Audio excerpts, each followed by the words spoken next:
The modern time calls for character building in our children under layers of moral values. The answer is obvious, like an open book. In the absence of moral values, our youths will always be out of moral discipline and can never be good citizens in their surroundings. Education is an essential process for inculcating values to enhance the learner in such a way so that they can lead a life that is gratifying to the individual in accordance with the cultivated values. To speak to us more on these lines, we have invited two prominent personalities. Dr. Surantha Perera, consultant pediatrician and neonatologist of Ministry of Health of Sri Lanka and the president of the Sri Lanka Medical Association, and the vice president of the Sri Lanka College of Pediatricians, together with Dr. Sumedha Jayaweera, principal of Sirimavo Bandaranayake Vidyalaya, Colombo 7. Apart from being the principal of Sirimavo, Dr. Mrs. Jayaweera is also the visiting lecturer at the University of Jayawardenepura, PIM, and Gurney American University. Cordially inviting and cordially welcoming, representing most important sectors to share their valuable insights during this discussion. Moving on with our very first guest, Dr. Sumedha Jayaweera. Education is most important because it offers the opportunity to gain knowledge and skills. Moreover, the process itself and the environment it creates facilitates for younger generation to gain perspectives of looking at life, to be competent in the global workforce. Is the energy and passion of the youth utilized properly that can bring huge positive change to the society and progress to the nation in college level today? Sabrina, it's not an easy question for me, but I'll try my best to explain the situation today. We know the formal education starts at age of 5. Then it ends 18 plus.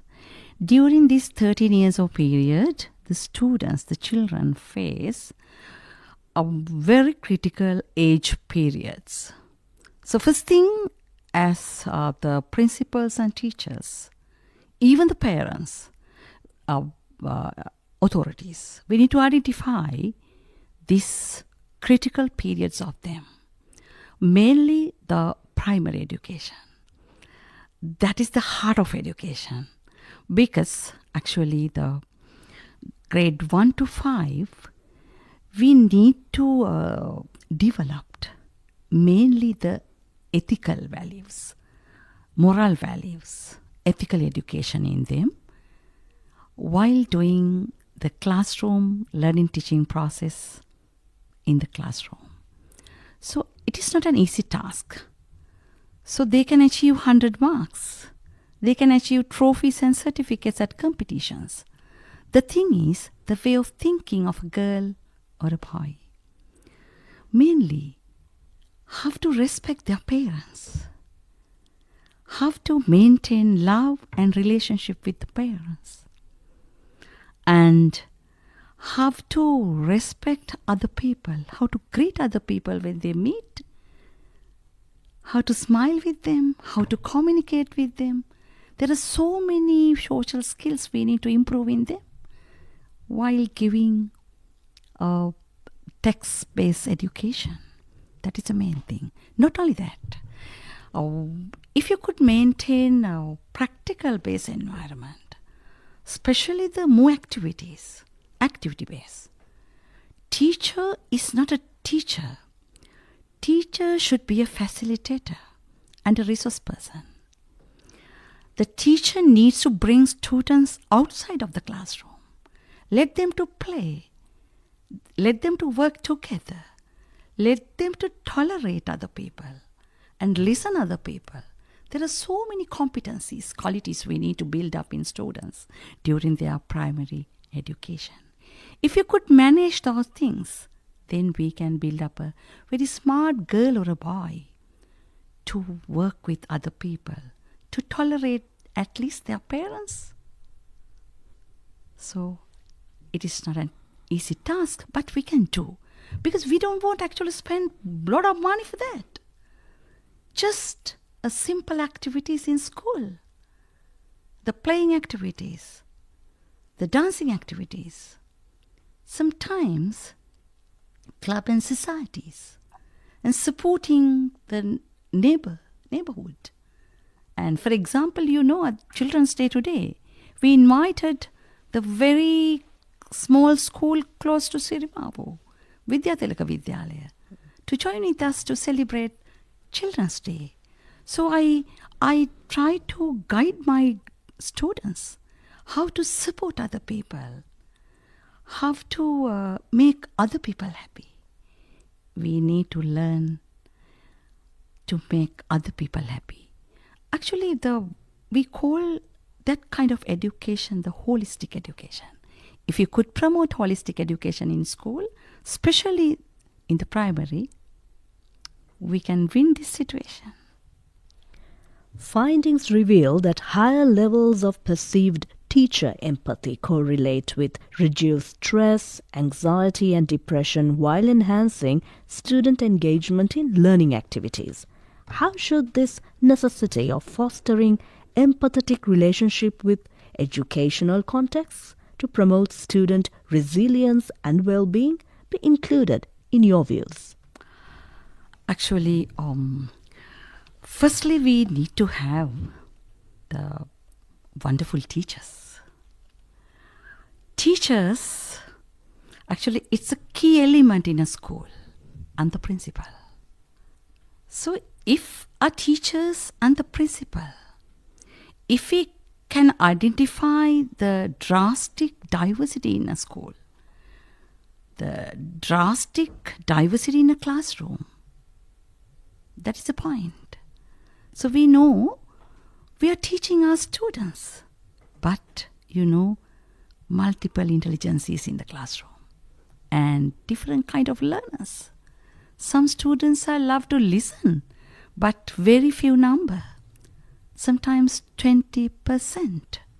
But the majority, they love to do and learn. They love to listen and not listen and learn. They love to watch and learn. So visual learners are tactile learners. We miss them. So they are trying to go out of the classroom because of that.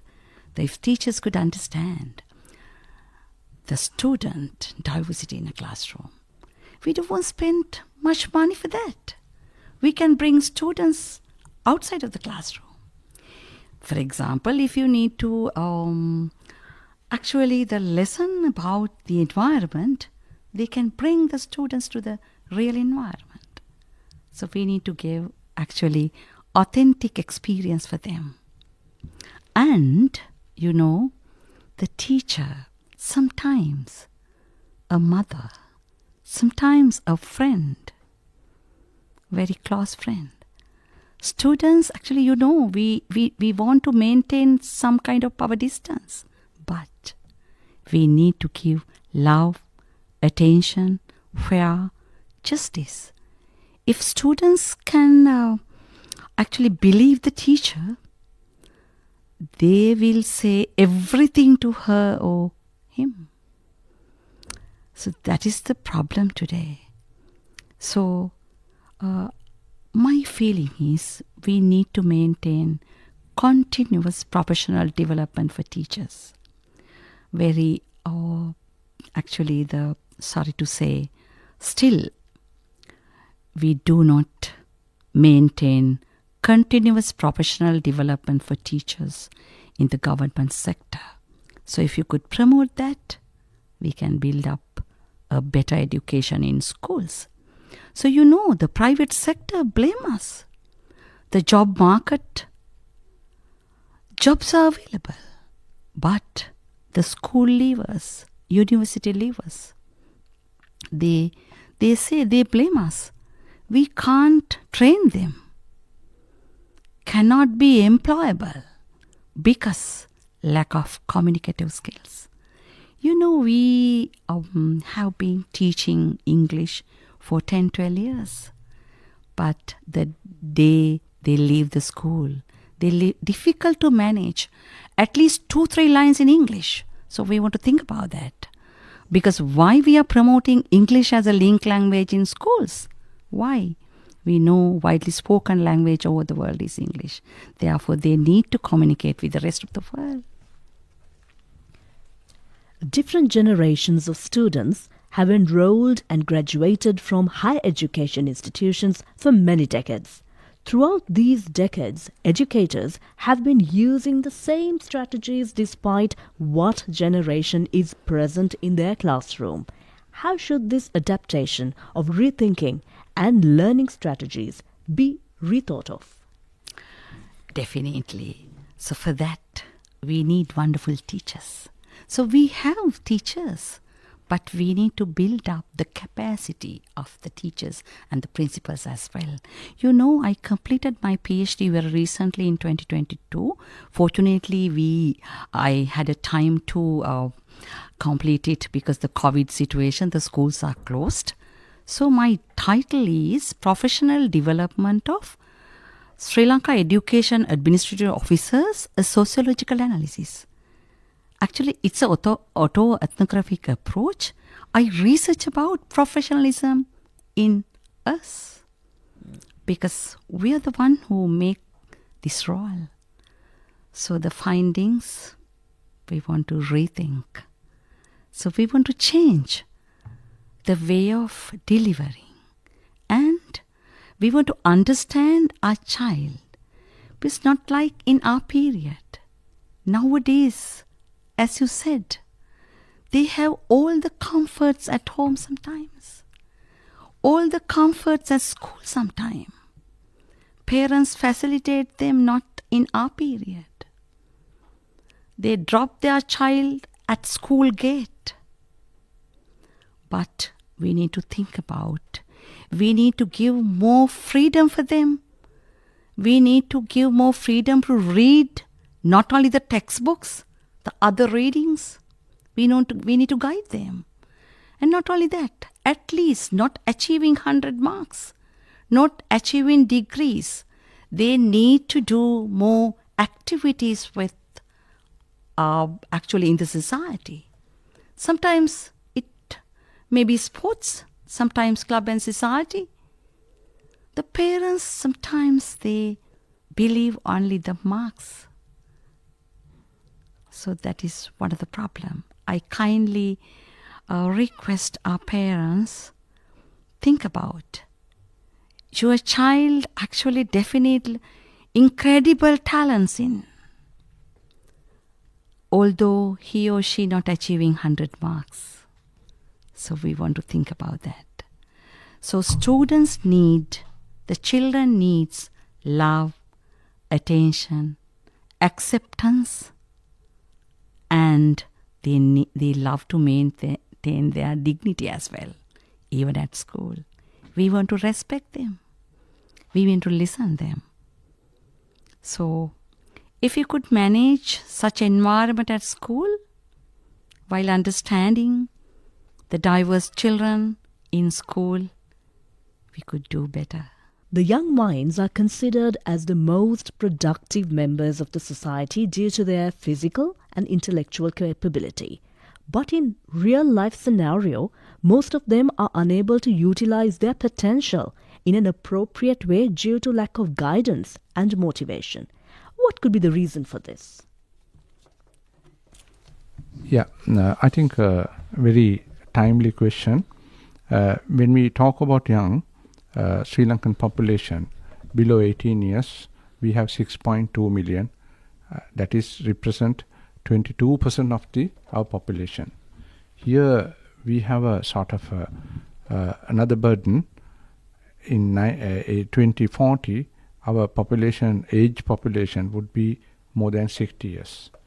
So the young people or the youth is very important for our country. So by definition, being a pediatrician, below 18 years considered as children. And Sri Lanka, the pediatricians, child specialists looked after children up to 14 years. Here we want to propose something called transitional care. Again, identifying problems faced by the children, this transition from young to older, how they transit. Because we look after them very kindly. The way we talk to them is different. When they become adults, they are being treated differently even in the healthcare setting. So in other countries, the physician who treat adults and the child specialist who treat younger ones, they sit together and they treat children together, and then children have the chance to adapt and change accordingly. So this is very important. So health sector I was talking about, and then your question is about they are being the most productive members, and physical intellectual capability they are really good, and lack of guidance and motivation is a problem for them. I agree, because young people, they have possess a lot of tremendous energy and creativity and intellectual potential, but several factors prevent them from realizing this in full. First, the transition from adolescence to adulthood often comes without structured guidance. Many do not have adequate mentors. When we talk about our cultural values, how the societal norms, everything changes, evolve around family. When they become adolescents, there are changes in the mind, there are changes in the body, and the peer pressure, and they try to experiment things. In this context, what they have is what they have learned as young children from their surroundings and the family.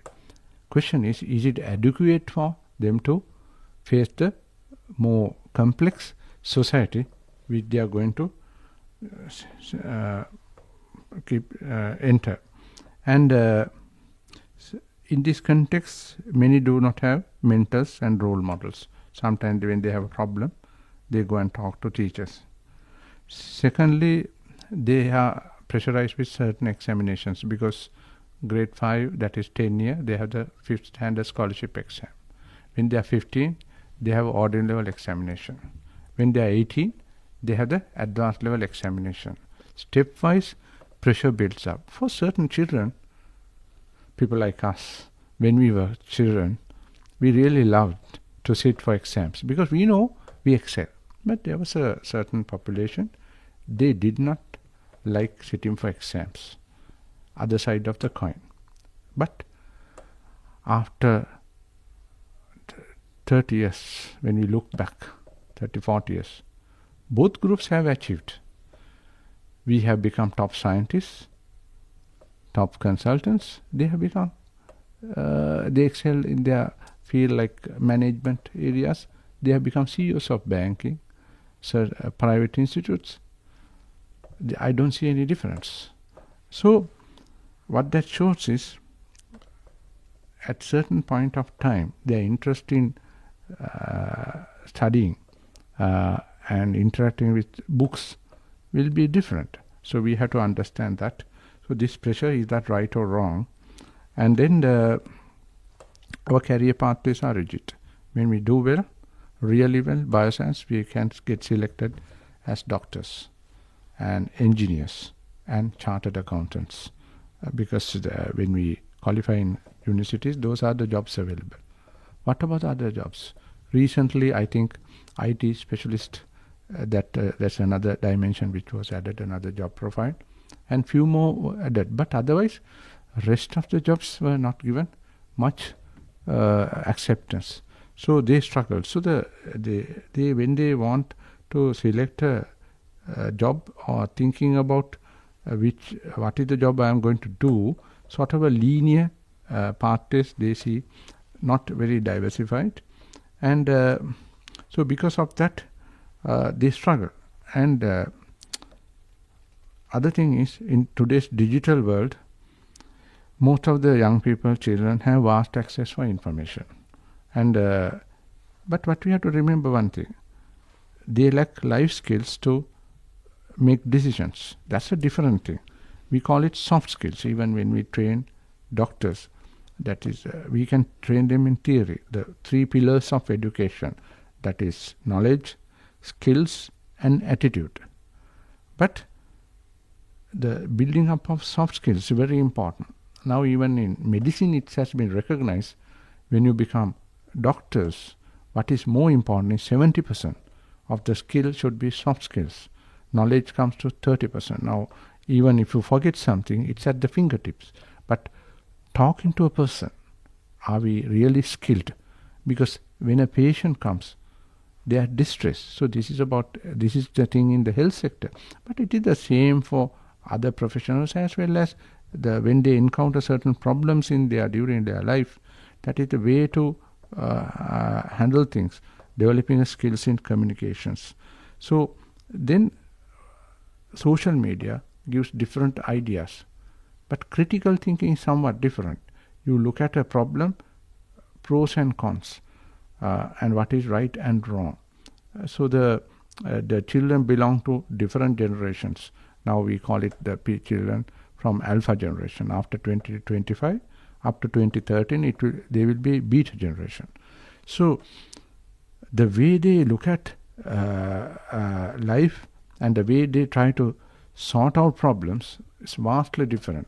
What we have to understand is, as adults also, are we equipped with enough skills to handle children? This is for the parents. So what they require is a mentorship, encouragement, and system that nurture both skills and values. This mentoring is very important. Even we see in that our profession, more senior you are not supposed to hold on to positions.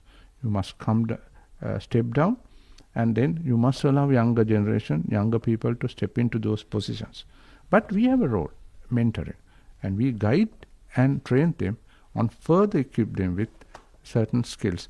So I think in all, lack of guidance and motivation we have to understand it's a problem. We have to accept it as a problem, and then if we do not address this issue, we will encounter more and more problems, because they sort of without a structure, without a sort of precedence, they gain skills. Time will tell those skills are adequate or those skills are more destructive for the society. So here, as learned people, as parents, we have a responsibility how we handle these children. Especially the key word I want to highlight here is mentoring, guidance, and developing soft skills. The life experiences and perspectives of young people in the 21st century differ greatly. How should we redefine certain norms in embracing this generational diversity? So as I talked earlier, the key elements of your question is the life experiences and perspective of young people in the 21st century differ greatly. So what about the other centuries we have passed? So what is the difference between 21st century?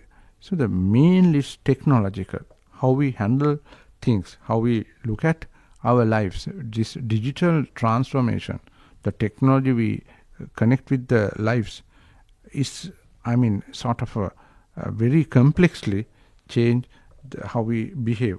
So it's very important to redefine the certain norms and how we develop, understand this generational diversity. Because earlier we struggled to connect with another village some centuries ago, another part of a country. Now, within seconds, we can connect with another town, another country, and globally. And now there are Zoom platforms where you can multiple people, different geopolitically connected, who belong to different cultures, can come together in a discussion, which is not a norm some time back. So instead of expecting them to conform to outdated norms, we, the society, must adapt and try to redefine what is success, what is contribution and responsibility mean. So what we have to teach them is they have a responsibility when they become youth and older children, to do something for the society. In order to that, they have to gain life skills. So that is very important. And for example, the career path today are more diverse and non-linear, and it calls for more flexibility in education and employment structures. So that is very important, because if we when the technology comes into play, the teaching methodology also changes. The novel areas can be developed, like now a lot of talks on artificial intelligence. So that's another complexity we are going to encounter, because to which extent we are going to bring it into our lives. It's the same for children. Now, with artificial intelligence, the very skilled child who had the genetic potential, who had the correct attitude, correct skills and knowledge, compared with a non-skilled or the child who cannot perform, there won't be any difference. The reason is the non-skilled child that can use artificial intelligence. So in an exam, if we want to grade for a particular reason, we say we want to find out who are the best, and there will be, for a school we have a head prefect, we have prefects, but everybody can't become a prefect.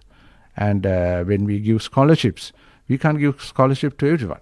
We have to select. So the selection process is a norm in a society, but it had to done in an ethical way, acceptable way, not penalizing the weaker. So in this process, we will struggle to identify who is the best, because artificial intelligence is there. If they write something, the issue is whether they have done it or the use of artificial intelligence they have done it. So even exams are now becoming challenging for this differentiation. So the traditional way of thinking won't be helpful in this. So the exam structure, how we mark, the selection process, we have to fine-tune it. We also have to adopt new technologies. Reason is counteract what the children will use. It's very important understand these things, and then they move away from traditional communities, and they try to define new communities, the cultures, digital platforms are more and more used. But we have to be careful here when we develop digital platforms. They have to be creative, positive, safe and meaningful platforms. We have to safeguard the children's rights and as well as the safety. And then not only that, in these instances, we have to teach them how to respect gender diversity, the cultural expression, and individual choices. So the understanding all these things are very important for us to develop a sort of a intergenerational dialogue where both tradition and innovation coexist, which will enrich our society. What I want to highlight here is when the children change, parallelly as adults we have to change. And the equation, if we say, look at it, it's x equal y, then the x value changes, we say x plus y and equal to p plus q. So one value changes, the other values also has to change, otherwise it won't come to equilibrium. So what I say is the environment, society and the child, when everybody changes as adults, we also have to change. We have to think differently. We have to bring new methodologies. We have to redefine norms, what is right and wrong, as well as to suit the modern things. But one thing we have to be careful in this context is also people try to learn from very highly developed countries, but what we have to understand is their cultures are different. If you take a country like Japan, one of the most developed countries. But that's the one country which has achieved development, protecting their social values, their cultural values. So that is very important. So we have to redefine what we think about the word development also, because that development, that change, the definition of norms for society which will suit children even has to suit us. So careful selection is in this process is very important. Youth are a source of immense energy and drive. If not harnessed and molded properly, this energy not only goes waste but at times becomes destructive to society. Involvement of youth in crimes and social abuse like drug addiction, etc., are some of the consequences of this failure. What are your perspectives, Doctor, pertaining to this, where we can minimize such destructive behaviors? Very, very important question, because all of us know youthful energy is like a powerful current. It can illuminate society if channeled or cause damage if left uncontrolled. The key lies in creating meaningful pathways for young people to express and invest their energy. First, education must go beyond academics. Why I am telling is, we have to instill values, we have to develop resilience, we have to bring emotional intelligence also. All of us know we face a pandemic, COVID-19. During that period, for the first time in the history of mankind, we practice a concept called lockdown. During the lockdown, they miss schools. People thought missing school is just not losing learning opportunities. But beyond that, the structure of behavior, because you wake up early and then get prepared, get into the school bus, you go to school, the school bells rings, there's a thing called periods. So you are seated and you are focused, and that practice is necessary. And you get a break, that is interval, and you go to the ground and play with the other kids. So this structure is very important when we want a child to be trained in such a way, because then when they are adults, they can work in an office and they interact with children. That was lost, and instead that they interacted with computers. And the difference is the emotional element, because early when a child is born, we are worried about the weight, the length, and the how the brain develops, the OSC. But when they move to the second, third years, parents should focus on social development, cognitive development, and emotional development. Those are very important elements. So schools provide a superb platform for that. They lost it during the COVID-19. What about these children when they become adults? Because when they become adults, they may not react like a normal person, even in family problems when they encounter.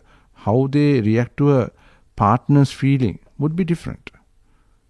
Research are emerging about those things, and then when they become adolescents, they will face more mental problems. So we have to understand it.